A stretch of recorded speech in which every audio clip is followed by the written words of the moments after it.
வணக்கம். நம்ம சேனலுக்கு தொடர்ந்து ஆதரவளித்துக் கொண்டிருக்கும் நல்ல உள்ளங்களுக்கு நன்றி. ராஜஸ்தானில் பிஜேபியின் உச்சகட்ட குழப்பம். அதாவது இன்றைக்கி இந்தியா முழுக்க பிரச்சனையின் மொத்த உருவமாக ராஜஸ்தான் இருக்குன்னே சொல்லலாம்.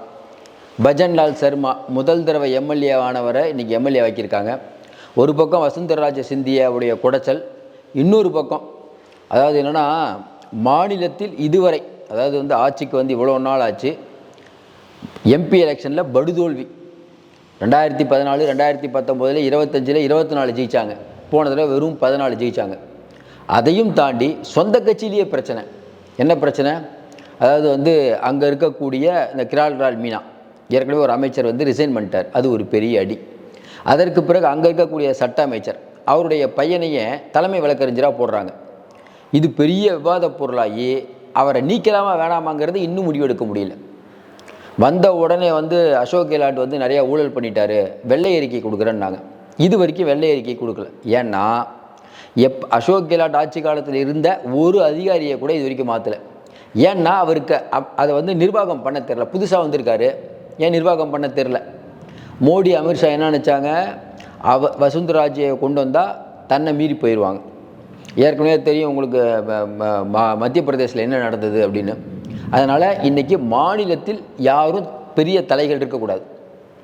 சௌகான் அதனால தான் அங்கே கூப்பிட்டது, மனோகர்லால் கட்டார் அதனால தான் ஹரியானாவில் கூப்பிட்டது, யோகிக்கு மௌரியா வச்சு செக் வைக்கிறது. தன்னை விட யாரும் மிஞ்சிடக்கூடாதுன்னு மோடி நினைக்கிறார். ஒரு தலைவர் அப்படி நினைக்கிறது என்னென்னா அவருடைய இன்செக்யூரை காட்டுது. அப்போ பஜன்லால் சர்மாவுக்கு என்ன பிரச்சனை?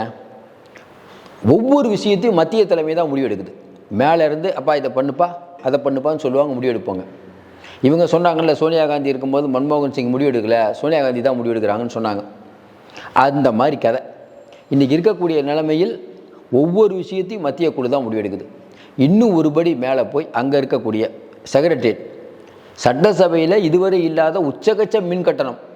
அப்போ அங்கே இருக்க சபாநாயகரே கேட்குறாரு, எப்படிங்க இவ்வளோ கரண்ட் பில் வந்ததுன்னு கேட்குறாரு. என்ன விஷயம் அப்படின்னு பார்த்தீங்கன்னா, ஏற்கனவே காங்கிரஸ் இருக்கும்போது இருந்த அமௌண்ட்டோட பல மடங்கு கரண்ட் கட்டணம்னா அப்போ சட்டசபை முழுக்க இயங்கிட்டே இருக்கா, இல்லை சும்மா இருக்க நேரம்லாம் பார்த்தா நம்ம முதலமைச்சர் அங்கே ஏதாவது சிந்திச்சிட்ருக்காரா? எப்படி இந்த கரண்ட் பில் வந்தது? அதே மாதிரி விவசாயிகளுக்கு கொடுக்கக்கூடிய சப்சிடி நிறுத்திட்டாங்க, மாணவர்களுக்கு கொடுக்கக்கூடிய சப்சிடி நிறுத்திட்டாங்க. இப்படியே எந்ததை அசோக் கெலாட் பண்ணவரோ எல்லாத்தையும் நிறுத்தி வச்சுட்டாங்க. அதேமாதிரி புதுசாக உருவாக்கப்பட்ட புதிய மாவட்டங்கள், அந்த மாவட்டங்களெல்லாம் மூடுவோம்னா அங்கே இருக்கக்கூடிய பிஜேபி தலைவர் பேசுகிறார். என்னங்க அது ஒன்றுமே புரியல அப்படிங்கும்போது, இல்லைல்ல இதை ஆய்வு பண்ண ஒரு கமிட்டி போடுறோம் அப்படின்ட்டு துணை முதல்வர் தலைமையில் ஒரு கமிட்டி போடுறாங்க. அந்த கமிட்டியில் பல குளறுபடி. அதனால் இப்போ என்ன பண்ணிட்டாங்க, துணை முதல்வரை அதிலிருந்து நீக்கிட்டு கல்வித்துறை அமைச்சர் அந்த பொறுப்புக்கு போடுறாங்க. நீங்கள் கேட்கலாம், என்னங்க ஒரே கன்ஃபியூஷன் ஆகுதே. முதல்ல ஒரு அமைச்சர் ரிசைன் பண்ணிட்டார், இன்னொரு சட்ட அமைச்சருடைய பையனை தலைமை வழக்கறிஞராக போட்டு அது ஒரு சிக்கல். துணை முதலமைச்சரை ஒரு கமிட்டிக்கு மெம்பராக போடுறாங்க. அந்த கமிட்டியில் இருக்க குளறுபடியால் துணை முதலமைச்சரே அந்த இடத்துல விட்டு நீக்கிட்டு கல்வி அமைச்சரை போடுறாங்க. அப்போ இவருக்கு அவரை பிடிக்காது, அவருக்கு இவர், ஒரே பிரச்சனை. வசுந்தரராஜ சிந்தியா தான் பங்குக்கு எந்தெந்த விதத்தில் குடைச்சல் கொடுக்கணுமோ அந்த விதத்தில் சூப்பராக கொடுத்துருக்காங்க.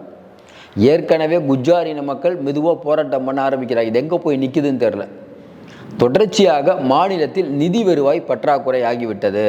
நிதியை பெருக்கிறதுக்கான முயற்சியே இல்லை. ஏன்னா மோடி நிறைய அள்ளி கொடுத்துட்ருக்காருன்னு வச்சுக்கோங்க. எவ்வளோ நேரம் கொடுப்பாரு? இப்போ நாயுடு நிதிஷ் அவரை நெருக்கில் என்ன பண்ண முடியும்? அப்போ ராஜஸ்தானில் ஒரு பொம்மை அரசாங்கம் இருக்குது அப்படிங்கிற அளவுக்கு இன்றைக்கி பிஜேபி மேலே பேர் கெட்டு போச்சு. இப்போ நீங்கள் முதலமைச்சரை மாற்றினீங்கன்னா இன்னும் பேர் கட்டுரும். இப்போ மோடி என்ன யோசிப்பார்? வசுந்தராவை போட்டால் நல்லா நிர்வாகம் நடத்திடுவாங்க, ஏன்னா திறமையான ஆள் ஏற்கனவே இருந்தவங்க. ஆனால் அவங்கள போட்டால் நமக்கே டஃப் கொடுப்பாங்க. அப்போ என்ன பண்ணலாம், இவரே இருக்கட்டும், இவர் பேர் கெட்டு போனால் நமக்கு என்ன, பார்த்துக்கலாம், 3 வருஷம் எலெக்ஷன் இருக்குது, அது வரைக்கும் ஓட்டலாம். அதாவது என்னென்னா, இன்றைக்கி அங்கே இருக்கக்கூடியவர்கள் சொல்கிற தகவல் என்னென்னா, அனுபவம் இல்லாதவர்களை போட்டதோடைய எஃபெக்ட் அங்கே தெரியுது. இவ்வளோ குளறுபடிகளுக்கு மத்தியிலையும் காங்கிரஸுடைய செல்வாக்கு வேகமாக உயர்ந்துட்டுருக்கு. போன தடவை கூட காங்கிரஸ் ரொம்ப கம்மியாக தான் தோற்றாங்க சட்டசபையிலேயே. இப்போ என்ன சிக்கல் பிஜேபிக்கு வருதுன்னா, நாளைக்கு ஏதாவது ஒரு பெரிய இடர்பாடுகள் வந்தால் இவர் சமாளிக்க முடியுமா? உங்களுக்கு தெரியும், அண்மையில் ஒரு பாலியல் பிரச்சனையில் பெரிய விஷயமாச்சு. நாடு முழுவதும் பெரிய ராஜஸ்தானில் பண்ண பெரிய அதிர்வலை. அது மொத்தமாக ஓட்டு போச்சு, பெண்களுடைய ஓட்டு மொத்தமாக போயிட்டு. இப்படிப்பட்ட சூழ்நிலையில் பஜன்லால் சர்மா மாநிலம் முழுக்க சுற்றுப்பயணம் செய்யலான்னு பார்த்தா அவர் ஒரு பிஜேபியுடைய முகமாக இல்லை. இன்னும் ஒரு வருஷம் ஆயிடுச்சுன்னு தான் பேர் முதலமைச்சர். ஆனால் வந்து முதலமைச்சருடைய செயல்பாடு பார்த்திங்கன்னா ரொம்ப குழந்தைத்தனமாக இருக்குது அப்படிங்கிற எல்லாத்தையும் வந்து மோடி தான். இப்படிப்பட்ட சூழ்நிலையில் இப்போ சமீபத்தில் வந்து போஸ்ட் அடிக்கிறாங்க ஊரில். அந்த போஸ்டரில் முதலமைச்சர் முகமே இல்லை. ஏன்னா முதலமைச்சருக்கு அவ்வளோதாங்க மரியாதை. ஏன்னா கல்வி அமைச்சருக்கு முதலமைச்சரை பிடிக்காது, முதலமைச்சருக்கு துணை முதலமைச்சரை பிடிக்காது, துணை முதலமைச்சருக்கு சட்ட அமைச்சரை பிடிக்காது. இதையும் தாண்டி காங்கிரஸ்காரங்க மேலே நிறைய பேரில் கேஸ் போடலான்னு நினச்சாங்க, அதுவும் போட முடியல. என்ன சிக்கல்? இப்போ காங்கிரஸ்காரங்க மேலே கேஸ் போடுறதுக்கு உங்களுக்கு அதிகாரிகள் வேணும். எல்லா அதிகாரிகளும் போன தடவை இருந்தவங்களே வச்சுருந்தீங்கன்னா வெள்ளை அறிக்கை கூட இது வரைக்கும் வெளியிட முடியல. அப்போ தொடர்ச்சியாக உச்சக்கட்ட பிரச்சனையில் இன்றைக்கி ராஜஸ்தான் இருக்குது. முதல்வரை மாற்ற வேண்டும்ங்கிற பிரச்சனை பெருசாகிட்டு இருக்குது. ஆர்எஸ்எஸ் கை ஓங்கினால் முதல்வர் மாற்றப்படுவார். ஏன்னா வசுந்தரா சும்மா இல்லை, அவங்களும் ஒரு பக்கம். வசுந்தரா, சிவராஜ் சிங் சௌகான், மனோகர்லால் கட்டார், நிதின் கட்கரி, பட்னாவிஸ், இவங்கெல்லாம் ஒரு அணி.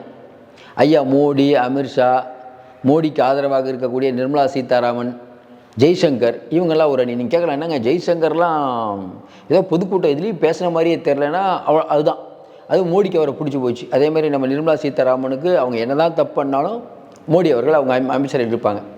இந்த மாதிரி சில பேர் மோடி, சில பேர் அந்த பக்கம்.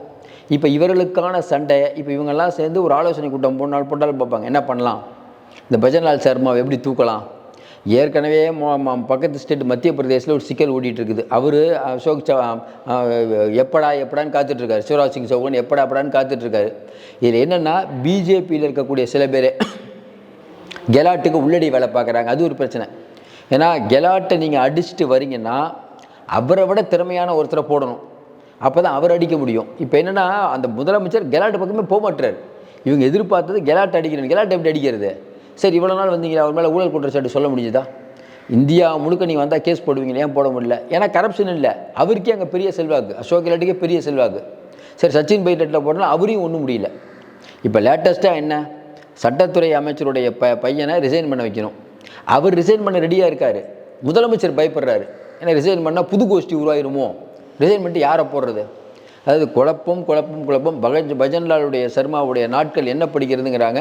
மோடி கைவிட மாட்டார்னு அவர் ஒன்று எதிர்பார்க்குறாரு. சரி, முதலமைச்சர் பதவியை ப்ராக்டிஸாக கொடுத்துருக்காரு, அது வந்து கொஞ்சம் கற்றுக்கிட்டோம் அப்படின்னு பிஜேபியினர் வெளிப்படையாக பேசுகிறாங்க. இதில் வந்து அங்கே இருக்கக்கூடிய சமூக ஊடகங்கள் எல்லாத்துலேயுமே அந்த இப்போ பக்கமாக நடந்த அந்த பாலியல் பிரச்சனை போய் அது வேறு பிஜேபிக்கு ஒரு பெரிய கெட்ட இமேஜ். இப்படி இந்த வீடியோலாம் ட்ரெண்ட் ஆகிறது வந்து பிஜேபி இருக்கவங்களே பண்ணுறாங்கன்னு பிஜேபிக்காரங்க ஒரு பெரிய கொளுத்தி போட்டுட்ருக்காங்க.